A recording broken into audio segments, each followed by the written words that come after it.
Hello everyone, and welcome to this episode of The Chat. Today we're tackling a more serious subject as we talk about the Me Too movement that has been taking over social media.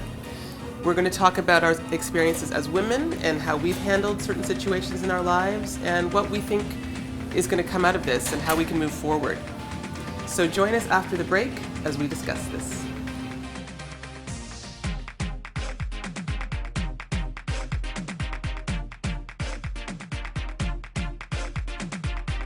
Welcome back to The Chat. Thank you for joining us today. And today we're talking about the Me Too movement. And I think it's fair to say, if you're a woman, you've dealt with some level of sexual harassment from what we might call minor to major throughout your life. I know that I have. Yeah. Can we all agree on this? Yes, absolutely. Yeah. So to me, it's been very interesting how everything has snowballed. Like, women have been dealing with this since the beginning of time, let's face it. And suddenly, with the allegations against Harvey Weinstein, everything has just exploded. Every day there's a new accuser, another actor, another man in power. Like, Yep. It's been quite, it's not been shocking. It's just shocking that how everything is sort of coming together right now. Mm-hmm. What I do think is fantastic is that women are finding their voice. I think that's what's happening. Yeah. There are a lot of people who are complaining, well, why did these women wait 30 years? Why did they wait 10 years? Why did they wait, 2 weeks, as opposed to saying it at the time? But women are now finding the courage and the voice to speak up. Because, I've dealt with this, and I've dealt with it in the workplace, I've dealt with it walking down the street, I've dealt with it in school, I've dealt with it on film sets. And I know that sometimes when you speak up, you're branded the bad one. Yeah. So we don't always want to speak up when you should, especially in your workplace. The issue with Harvey Weinstein and other actors has been that women did not have the level of power that these men had. So you're auditioning for a role. This can make or break your career. Yeah. Do you really have the power to say no to certain advances? Exactly. Well, it really comes down to power, and I think I have to commend the great articles you wrote about it. I think you really articulated a lot of the emotions and just what this movement means for women, and looking at it from the pros and cons. And I think that's really what is great about when we write Sexy Friday articles, analyzing issues or concerns that come up that impacts women. Because if you think about it, it all comes down to power. Yes. These women at the time did not have the power, and a lot of times when that happens, women, even though we're very strong, we're also a lot of times put in vulnerable positions, professionally, economically, socially. We don't have the power, even though it may seem that way. They can say, oh, why didn't you do something about it? You can go to the police. But even when you think about all these institutions, these are still led predominantly by men. There's a hierarchy. We live in a very heterosexual society in terms of the rules and who's making these rules. So even if you go to the police, if you think about maybe Hollywood, for example, a lot of the directors, the producers, the big people behind the movie industry are predominantly male. Absolutely. So where do you begin when you go to report these things? And then there's the level of internalization that even happens. When this happens to you at first, you almost blame yourself, how did I put myself in that position? And then there's the shaming that comes even from other women. Yes. So you're thinking, okay, what am I putting on the line to actually say this and be vocal about this? Because how are people going to perceive me? What's going to happen to my career? What's going to happen to my family if you have a family? There's so much backlash and trauma that you're going to have to face. So just finding that courage and that strength to say, I'm going to speak up regardless of the consequences, because we're not always very supportive of each other when these things happen. So it's almost hurtful when you think about, and sometimes all of us might have said, okay, why did you wait so long? You could go to the police, first instinct, but then you really sit back and analyze and realize that it's not that easy to speak up. And even when you do, there's a high price to pay. But I think the women who have always, I think in this our generation, if you think back from the 1960s, it's been the women who've been out there advocating, whether it was the right to vote, civil rights. So these are the same women who've now stood up and said enough is enough, because they, for a long time, this was the status quo. You accept it, you deal with it, you're quiet, you don't talk about it. But these are the same women who said enough is enough and have stood up. And that's why I was so proud when Time Magazine has named this movement People of the Year or Movement of the Year, because again, they've now made the change that is going to be, like, our children will be benefactors of them speaking out and taking a stand, because for so long they were silenced, and finally they've said enough is enough. And I really commend them for that. Absolutely. Yeah, yeah. I think it's, and more than anything, is the aspect of the sensitivity that it carries. You know, as a woman, just like Memory was saying, when it happens to you, it's different from when it happens to a friend. Mm-hmm. You know, when it happens to you, the first realization is, what did I do wrong? Mm-hmm. You know, how am I going to talk about this? Mm-hmm. Who would I even start the conversation with? Mm-hmm. You know, and I think as women, sometimes we're very hard on ourselves. Yes. And when these things happen, we tend to think that, oh, she is better than me. Like, how would I explain that to her? How would she perceive me? Mm-hmm. Rather than just understanding that it's not okay. This should not just happen. Yes, exactly. You know, like, and now that's the beauty of it. The beauty of the fact that women are not particularly concerned about what it would be if they talk about it, but it's about, it's not okay. We have to talk about it. Mm-hmm. Like, whatever consequences I have to face after talking about it, I would deal with that. But for now, I have to talk about it. And I think it's a good sign for younger ones coming up to see that you don't have to wait until the deed is done and many years, because we're talking about it now. You have us to look up to. You have us to toe the line with. And let's move on with this movement. And let's all make it a voice. And let's all be together and just stop it if we can, you know? Absolutely. And we have much more to discuss about this, which we will do after the break. So stay tuned, and we will see you after this short break.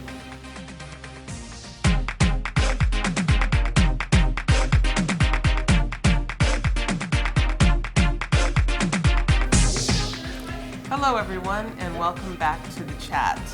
So we're continuing with our discussion about the Me Too movement. And one of the things I wanted to mention was, I don't remember her name, but the politician in the House of Commons, Canada. Yeah, I don't remember her name either. What was she? But where the other member mentioned something about a threesome. Yeah, and it sounds as though she actually didn't bring it up. She didn't mention the comment. He did. Yeah. But the backlash against her, I saw, has been, oh, what's the big deal? Get a backbone. Who cares if you mention threesome? It was just a comment. Just a comment, Exactly. but. Again, and she now was on the news defending herself, exactly. And I thought, this is what we do. And a lot of, obviously, the comments, I think, were from men. Mm-hmm. We just, for this, why should she have to be subjected to any sort of sexual talk in the workplace? Mm-hmm. Now, is that the same as being groped? But who's to say it's not if every day you're dealing with those kind of unwanted comments? Exactly. And I found it quite disturbing that instead of people saying, you were wrong, it became more about her defending herself. She's got to defend herself. Which is what even happened with a lot of the women who everybody went to, why did it take them so long? Why are they speaking out now? Or why did they put up with it for all this while? And even the flip side, so people are saying, well, it's also about, do you put fame before yourself? Because some people said, okay, I'm going to put up with it because I needed this fame or my passion, my goal, my career. And then now after I have gotten it, I'll speak up later. Yes. So there's all of these, but I think fundamentally we just have to come back to that place where let's focus on the issue or the incident. The fact of the matter is somebody behaved badly. These guys repeatedly abuse, assault women because we're in a vulnerable position and they have power. So let's focus on the act. It's almost like focus on the crime. Don't think about what led or why was the person like what happened was wrong, and let's deal with the perpetrator and look at the people as either victims, or I look at them not victims. They were victims of a circumstance, but heroes definitely in my eyes. So if we analyze things that way, we have a better conversation, and then we're not putting women in these positions where they have to repeatedly also be exposed to the public and repeating themselves over and over again. It's like you're relieving the trauma, you're relieving the shame, you're relieving something that you did not even ask for in the first place. Now, one of the things that's interesting, as you will obviously have noticed, is that the certain men who've been accused, now there's more allegations and more allegations. Mm-hmm. So it's showing there's a history and a pattern of bad behavior on their part. And yet, even women, one of my friends on Facebook wrote a fairly scathing commentary to other women, saying that women have been blaming other women. You haven't done this, why didn't you do that, what were you wearing? Mm-hmm. And I'm going to tell you, even, to some degree, my mother's old school, and we have that view that, a woman should behave this way, a woman should dress this way, and if you don't, you're inviting unwanted attention. While I can agree, to some degree, that when I dress a little more provocatively, I get more attention, it does not mean you deserve anything negative to happen to you. So we have to change the conversation from blaming to putting the blame where it belongs. And my thought is this is really going to only change with men. What do you think? I think men have to call out other men when they see bad behavior. Instead of this, boys will be boys. Instead of mothers, that's how boys are. Women, you keep your legs closed.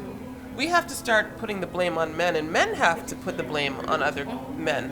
What are your thoughts? But I think I share your thoughts, but then I look at it on this angle that the men would not have an option but to talk once we start talking. Mm-hmm. When once we start saying enough is enough. When once we start saying stop. And getting it out there. Because, for example, it took one woman to start talking about it. Mm-hmm. For the men, like we say in Illuminessence, the guys who get it, to start talking. Mm-hmm. So they would not talk if we, who are the victims, do not talk about it. Mm-hmm. So I think that it goes more to us as women to mentally think about ourselves. Mm-hmm. Think about what we should allow to not happen at all and stop it. Mm-hmm. When once we begin to feel like that, when once we begin to take things like that in, then we understand that this has nothing, it's like saying it has a lot to do with men, but then at the same time it starts with us. It starts with us. We have to lead it. Well, I think that to interrupt, one of the great things that's come out of it are the men who have acknowledged that they have been the abusers in the past. Mm-hmm. Because there was an "it was me" hashtag also started, where men said, you know what, I realized I was that guy, I was at a bar, she was drinking, she wasn't in her right mind, I took her home anyway, and now they see the bad behavior. Or they say they saw their friends behaving badly with the woman and they didn't speak up. So they are acknowledging. I'd like to see that more so. That kind of faded. Yeah. Men don't fully want to see themselves in the villain role. And I do think that their behavior has been normalized to such an extent for thousands of years that it's hard for them to reconcile their predatory behavior as bad. So yes, we've got to keep the conversation going. And hopefully as more men start to acknowledge that, maybe this was unwanted attention, maybe this was unwanted groping, whatever it is. And you can't have a president, I've got to throw that out there. Well, that too. You can't have a president who's endorsing this kind of behavior not having an effect on some men. Exactly. It's not going to be an overnight thing, but at least the conversation has been started. Well, and it even came back to even his comments at the time talking about, when you have money, you can do whatever you want with you can get any woman you want. So it comes back to that the power conversation, right? The perception. Because if we look at it, a lot of these men, we know that a lot of the men do it, but a lot of the ones who we've seen publicly losing their jobs and all of that are very powerful men. Absolutely. And then it comes back, if you really think about it, even the issue of women's empowerment, I think it comes back down to we're still fighting for power. We're still fighting to be empowered. Because if we have more women in these positions of power, this wouldn't happen. Because why don't we have a campaign of I'm sure there have been incidents again of women obviously abusing men, but not to this level. Yes. And it's because we don't have women in these positions. So I think as women, what we should be focusing on right now is how do we break the glass ceiling so we're sitting in those rooms where the producers, the directors, and the CEOs. Absolutely. So then we are not subjected to this. And on the flip side, we also know that, which would be another great topic for the chat in the future, is even again what happens when women get into positions of power, because it's not sexual assault, but it's a lot of bullying.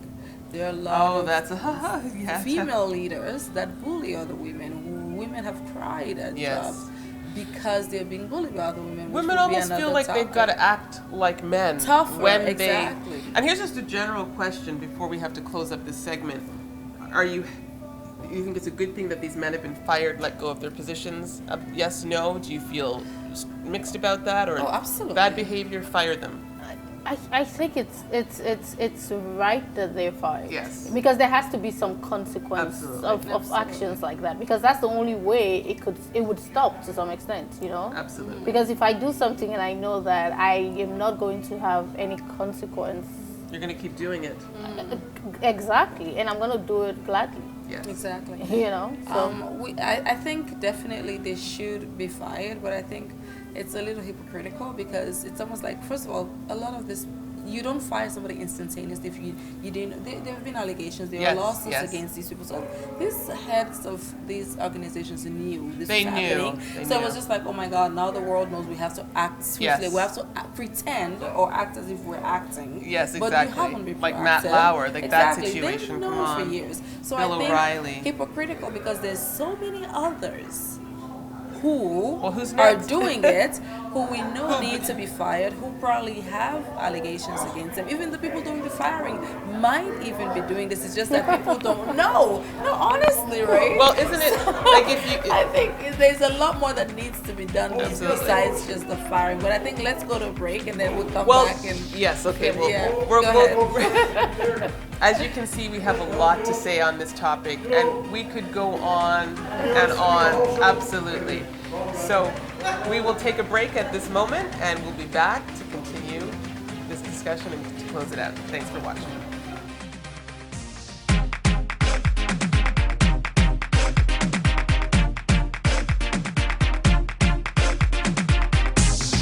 Hello, everyone, and welcome back to the chat. Now, the one thing that I wanted to touch on was Matt Lauer in particular, because I'd watched him for years, I knew of him for years, but and you mentioned people who are probably guilty of this we don't know. If you saw the interview he did with Bill O'Reilly, grilling him on his sexual impropriety, you would never have thought that Matt Lauer was guilty of anything. He grilled him to such an extent that now that we have learned about him and just how badly he behaved, it's like, how would you have the chutzpah to interview someone to that level when you know you're so guilty of this? Exactly. So there are a lot of people yet to be revealed of this. And I think back just to that point exactly, that's why I said it was almost hypocritical. Yes. And there's so many more to come, Exactly. and I'm hoping that a lot more of them get exposed. And hopefully we ourselves take some of these people to task that we haven't particularly taken to task. But I think just again speaking to our audience outside of North America, even in Africa, for example, I think when we think about this, it's so prevalent.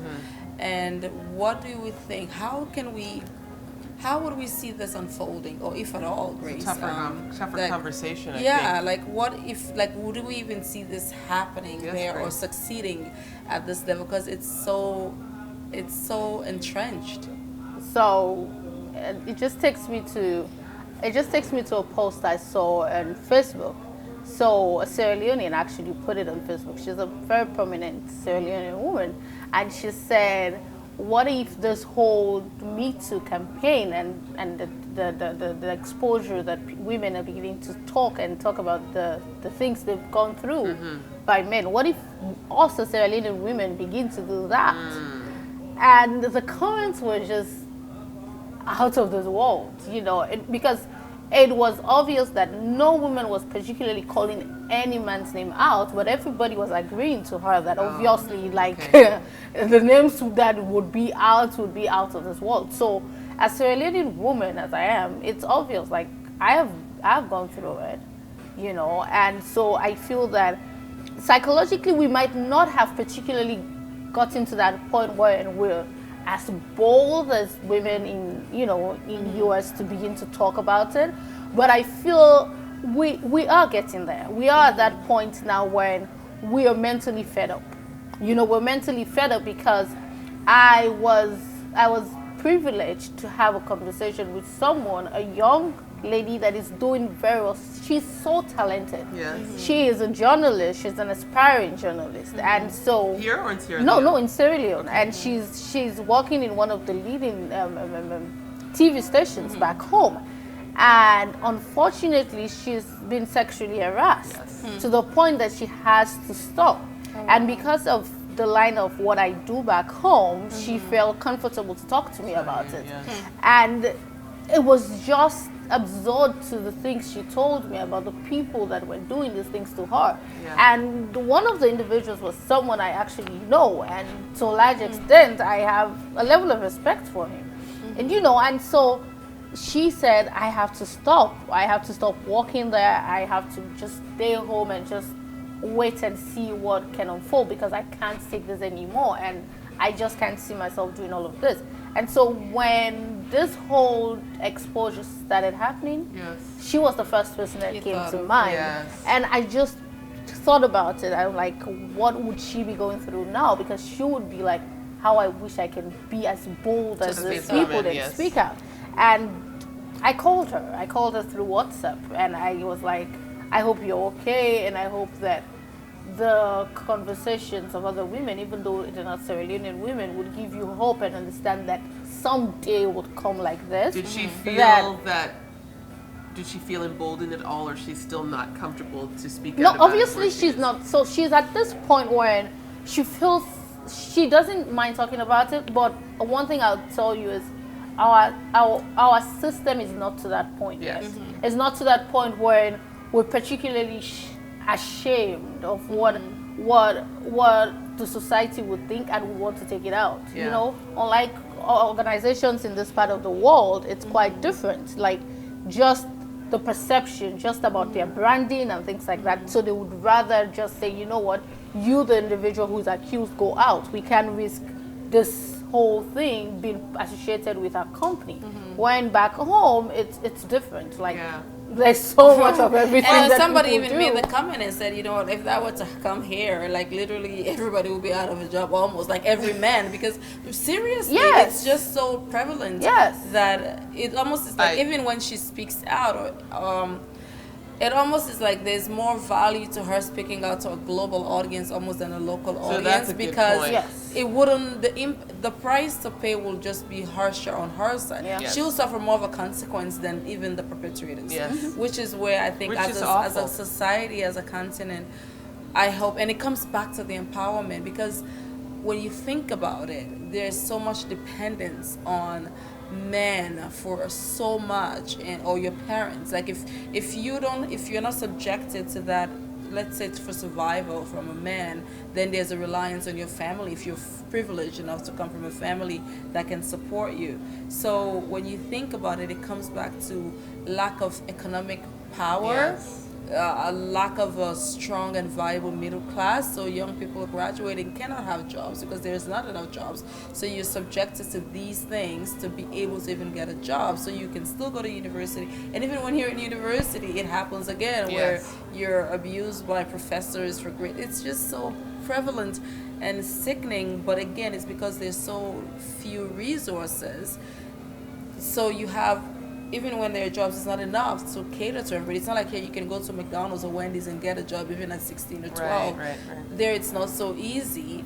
And then the jobs are so hard to come by, where again the men will get it probably more than the women, or the few women who get it did what they had to do. Yes. And it's just like, well, you got to do what you got to do. What makes you think you're so special? Yeah. And it gets to a point that even, let's say for women, you go for an interview, and for some reason you perform very well, and it's very obvious that they in the panel, they know that you should get the job. Yeah. And believe you me, I've had instances where it hasn't happened to me particularly, but I've had instances where a friend will tell me that, can you imagine that I actually got the job, but this boss of his is like, well, you have to come meet me in a hotel for us to negotiate the price, the salary. I'm like, Seriously. what happens to talking about it there and now? Yes. Or with You human know, resources. Yes, exactly. yes, Like, you know, and you know what's and expected at that and point. just as easy and casually like that, she gets to lose her opportunity Yes. because obviously she's not going to sell her respect and her dignity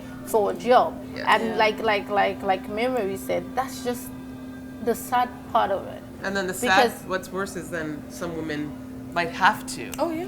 do that No, for sure. because they can't afford not to. So Yes. again, Yes. It's just heartbreaking. I think it just reminds us, honestly, as women, that we have a long way to still go. And society has to come so far. Even when we talk about equity, we still are so far Definitely. to getting to that place of empowerment, of gender equity and safety for women. So I think, again, this is why sometimes people ask us, why Illuminessence, or why do we do what we do? These are moments that remind us of why Illuminessence matters, why platforms like Illuminessence matters, because we usually feel like, oh, we've come a long way, but then no, we have such a long way to go. We need women empowered. We need women's voices heard. We need women's issues addressed. Until that happens, it matters. What we do matters, because it's only when we can have a voice, we can have economic prosperity, we can have solidarity as women, that we will get to that place of inclusion, of gender parity, of gender equity. Then you can tell me that this doesn't matter, but until then it matters. Yeah. And I think agree, absolutely. like you said, it's very important that we support each other as women. Yes. And what's going to hopefully what's happening here will have its trickle effect throughout the rest of the world, so that eventually all over Africa and other countries, women will come together and be able to speak together to say, you know what, me too.